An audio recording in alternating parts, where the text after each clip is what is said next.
today is a video showing how I groom my Pomeranian Cece at home. I have to make sure her coat is completely dry. This is especially important if you have a dog that is prone to skin allergies. Leaving them damaged is creating an environment for bacteria to grow. I know a lot of people struggle with getting their dog to stay still when brushing, which is why I created a video to help you desensitize your dog to getting brushed. The last step before cutting her hair is to remove all the knots, especially behind her ears, her belly, and under her armpits, as these areas are very often neglected. This is the best comb to truly detangle them in my experience, and I talk about the technique used to detangle them without causing any pain in this video. Their coat will usually look a bit weighed down after a shampoo, especially if you use a conditioner. So I usually like to wait for a day or two before cutting her hair, just to give her coat a chance to bounce back into its usual shape and volume. Cece had some absolutely horrible experiences with groomers in the past, so she's not exactly the easiest dog to groom. One time she came back hiding in a corner for the rest of the day, and we didn't know why until we lured her out of her nest, examined her entire body, and found the swollen bruises around the mouth. Let's just say it looked really bad. The groomer didn't tell us anything when we came pick her up, so we were really surprised to find out about this and drove back to confront the groomer face to face the next day. It's only then that he admitted leaving Cece unattended on the grooming table, and she fell down from the table. They told me they checked her and didn't find anything, and that's why they didn't tell me. I was furious that they intentionally omitted that piece of information. The least they could do was to be honest with me about what happened, and they failed to do that. The other time, she came back with extremely itchy bum, and she just kept scooting her butt across the floor, literally non-stop for a few days. I also asked this other groomer about what happened, and they actually snapped back at me with such a horrible attitude and refused to take any responsibility, and just told me that sometimes it happens. And I was like, how could you say that? It was the first and the last time that it ever happened to her. So yeah, those are unfortunately some really traumatizing grooming experiences for her, and that's why I decided to stop bringing her to groomers altogether ever since that incident where she fell down from the table, and I learned to groom her by myself so she could feel more at ease. When she first came to the US, it was basically impossible to even brush her, let alone running a scissors around her face. She would literally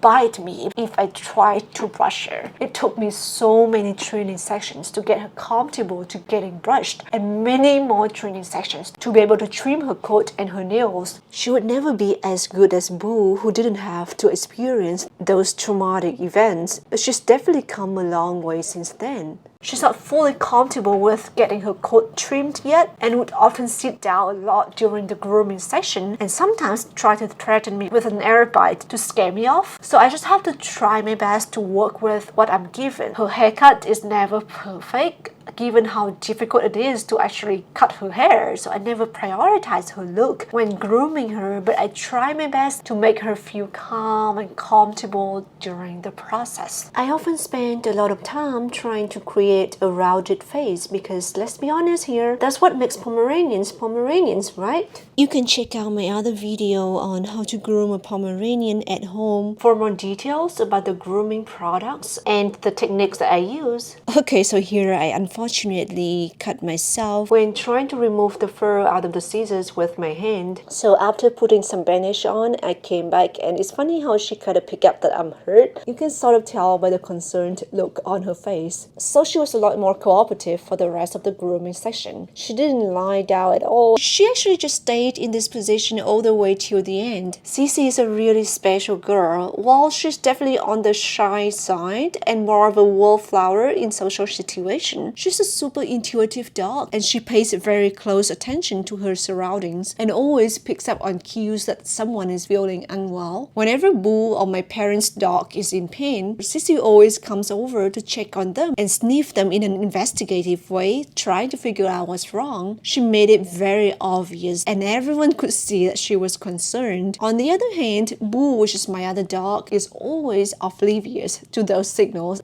and he's never aware of anything. So, okay, Okay, so I'm wrapping up the grooming session for today. It's not perfect yet. I definitely still need to fix the hair on top of her head as well as under her belly. Also, I actually only did her face and her front legs and still leave her bum untouched. But I could tell she was getting a bit tired, and I was getting a bit tired too. The beauty of grooming your dog at home is that you're not in a rush to get it done, so you can space it out in a few days. So now I just quickly run a brush through her one more time to smooth out any rough cut that I made, and then reward her with a bunch of treats for doing such a good job today. Thank you so much for watching this video and listening to me rambling about stories and Cece's personality. I will see you next time. Bye!